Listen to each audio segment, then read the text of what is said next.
যেই মানিকেরা, যেই বিচারপতি মানিকেরা আমাদের ভাইদেরকে অপমানিত লাঞ্ছিত করেছেন, আমি কালকে যখন এই ভিডিওটা প্রথম দেখেছি, আমার সাথে যারা ছিল, আমি বললাম যে আল্লাহ তাআলা বাকি সময় যদি আর কোনো কিছু আমাদেরকে না দেখান, আর কোনো কিছু যদি তুমি শাস্তি না দেখান, কারো যদি আর কোনো শাস্তি না হয়, তাও আমার আর কোনো দুঃখ নাই, তাও আমার আর কোনো দুঃখ নাই। এই এক মানিকের অপমান লাঞ্ছনা আমাদের বিগত 15.5 বছরের সমস্ত লাঞ্ছনার প্রতিশোধ আল্লাহর উপর দিয়ে চালাই দিছে। আমার নিজেরও খারাপ লাগতেছিল যখন গলায় কি লাগানো, গামছা লাগায় কারে বুঝেন না, গ্রামে আমরা বলি না যে যদি টাকা না দাও তো গলায় গামছা লাগাবো। আমার ধারণা ওরা পরিকল্পিতভাবেই গলায় গামছা লাগাইছে। এটা হলো মানুষের চূড়ান্ত লাঞ্ছনার বহিঃপ্রকাশ।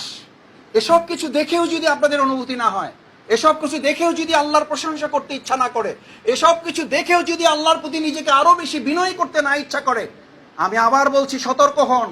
আমি আবার বলছি শফিকুল ইসলাম মাসুদ সতর্ক থাকুক। 2007, 8, 9 এর পরের পরিস্থিতি তৈরি হতে আল্লাহ তাআলার খুব বেশি সময় লাগবে না। আমি আজকে আপনাদেরকে সেই কথা স্মরণ করাচ্ছি ভয় দেখানোর জন্য না, আপনাদের আত্মোপলব্ধিকে তৈরি করার জন্য। এই অবস্থায় যেন আমরা ব্যক্তি কাজে বেশি নিয়োজিত না হয়ে যাই, এই অবস্থায় যেন পরিবারকে সময় দিতে আমরা বেশি ব্যস্ত না হয়ে পড়ি, তৎপর না হয়ে পড়ি। এতদিন ব্যবসা চলে না, এখন ব্যবসার জন্য হুমড়ি খেয়ে না পড়ি। এতদিন চাকরি ছিল না, প্রমোশন হয়েছে, প্রমোশনের পর এখন ট্রান্সফার হয়েছে, এখন বেতন বৃদ্ধির জন্য আমি পেরেশান হয়ে গেছি। পারা যাবে ইনশাআল্লাহ। সেই জন্য বাইতুল মালের প্রশ্নে আমাদের 3টা কাজ লেখেন, ছোট ছোট ব্যাখ্যা ছাড়া। নাম্বার 1, প্রথম হলো নতুন নতুন আমাদের বাইতুল মালের জায়গা তৈরি করতে হবে, অর্থাৎ যেটাকে আমরা বলি বাইতুল মাল ইয়ানুদ্দাতা এবং ইয়ানুদ্দাতা সুদী।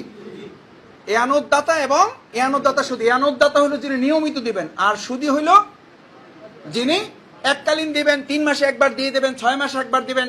আস্তে আস্তে তাকেও কি করে ফেলবেন, নিয়মিত করে ফেলবেন। 1 নম্বর কাজ হলো বাইতুল মালের জন্য নিয়মিত নতুন লোক তৈরি করা। আলহামদুলিল্লাহ পাওয়া যাবে না, যাবে না, যাবে না, যাচ্ছে, আলহামদুলিল্লাহ যাচ্ছে। সতর্ক থাকবেন।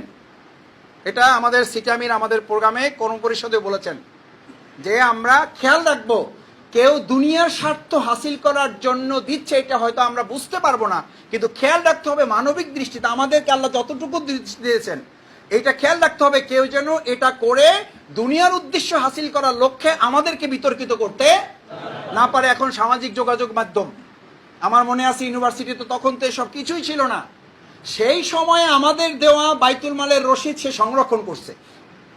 আপনারা মনে থাকার কথা 2015-16 সালের দিকে সেই ইউনিভার্সিটির রসিদ 71 টেলিভিশন দেখাইছে যে বাংলাদেশ ইসলামী ছাত্র শিবির